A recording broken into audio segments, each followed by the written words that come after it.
Assalamualaikum warahmatullahi wabarakatuh. Perkenalkan, nama saya Fadika Safaria. Saya adalah salah satu mahasiswi Universitas Muhammadiyah Buton Prodi PGSD semester 7.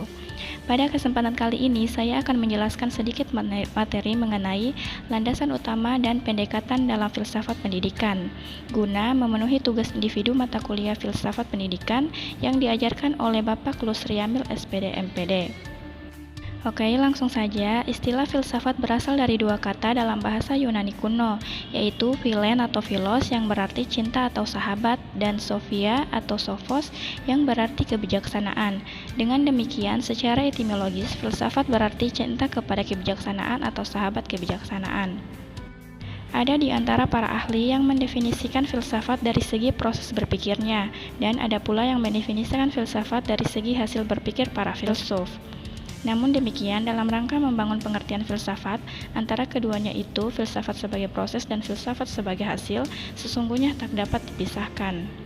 Ditinjau secara leksikal, sebagaimana dijelaskan dalam Kamus Besar Bahasa Indonesia, bahwa filsafat berarti sikap hidup atau pandangan hidup. Dalam pengertian tadi, setiap orang baik secara individual maupun secara kelompok tentu memiliki filsafatnya masing-masing. Adapun filsafat tersebut akan tercermin di dalam pernyataan-pernyataan atau perbuatan-perbuatannya. Dapat diidentifikasi 6 hal berkenan dengan karakteristik filsafat, yaitu objek yang dipelajari filsafat, proses berfilsafat, tujuan berfilsafat, hasil berfilsafat, penyajian, dan sifat kebenarannya. Landasan filosofis pendidikan adalah seperangkat asumsi yang bersumber dari filsafat yang dijadikan titik tolak dalam pendidikan. Sebab itu, terdapat hubungan implikasi antara gagasan-gagasan dalam cabang-cabang filsafat umum terhadap gagasan-gagasan pendidikan. Landasan pendidikan merupakan salah satu kajian yang dikembangkan dalam berkaitannya dengan dunia pendidikan. Adapun cakupan landasan pendidikan meliputi 1. Landasan hukum, 2. Landasan filsafat, 3. Landasan sejarah, 4. Landasan sosial budaya, 5. Landasan psikologi, dan 6. Landasan ekonomi. Namun, pada kesempatan kali ini saya hanya akan membahas mengenai landasan filsafat.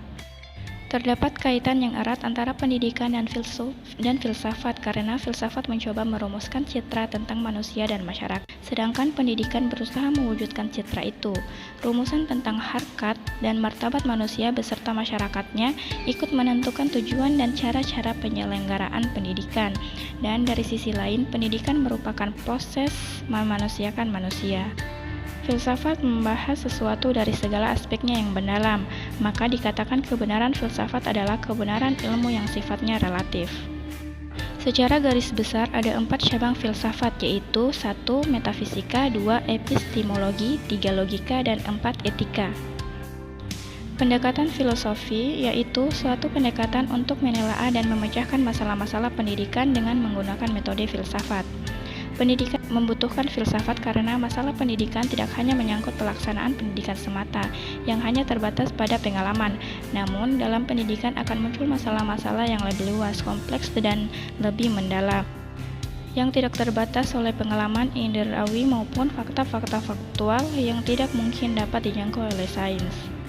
Cara kerja pendekatan filsafat dalam pendidikan dilakukan melalui metode berpikir yang radikal, sistematis, dan menyeluruh tentang pendidikan, yang dapat dikelompokkan ke dalam 3 model, yaitu model filsafat spekulatif, model filsafat preskriptif, dan model filsafat analitik. Filsafat pendidikan sebagai filsafat terapan, yaitu studi tentang penerapan asas-asas pemikiran filsafat pada masalah-masalah pendidikan pada dasarnya mengenai 2 pendekatan yang polaritis.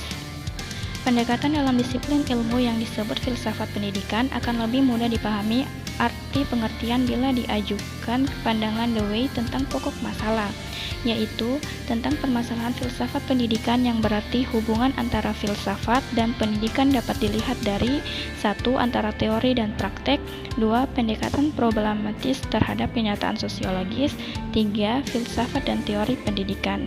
Bagi pendekatan tradisional, betapapun sulitnya masalah bidang metafisika, tetap harus ditempatkan sebagai pusat perhatian pertama dan utama dalam setiap pembahasan filsafat pendidikan. Pendekatan ini berasumsi dasar bahwa tidak dapat dipungkiri bahwa masalah ini adalah masalah yang abstrak dan universal sekali, sehingga sulit dipelajari dan dibuktikan kenyataannya, namun tidak berarti bahwa kenyataan yang metafisis itu tidak ada. Adapun asas-asas filsafat pendidikan dalam pendekatan tradisional secara rinci adalah sebagai berikut. Yang pertama, bahwa dasar-dasar pendidikan adalah filsafat, sehingga untuk mempelajari filsafat pendidikan haruslah memiliki pengetahuan dasar tentang filsafat.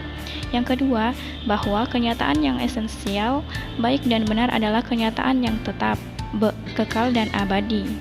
Yang ketiga, bahwa nilai norma yang benar adalah nilai yang absolut, universal, dan objektif. Yang keempat, bahwa tujuan yang baik dan benar menentukan alat dan sarana, artinya tujuan yang baik harus dicapai dengan alat sarana yang baik pula. Kemudian yang terakhir, yang kelima, bahwa faktor pengembang sejarah atau sosial, sains, teknologi, demokrasi, dan industri adalah sarana alat untuk prosperity of life dan bukannya untuk welfare of life sebagai tujuan hidup dan pendidikan sebagaimana yang ditentukan oleh filsafat. Oke, itu saja landasan utama dan pendekatan dalam filsafat pendidikan. Kurang dan lebihnya mohon dimaafkan. Akhir kalam saya ucapkan billahi taufik wal hidayah. Wassalamualaikum warahmatullahi wabarakatuh.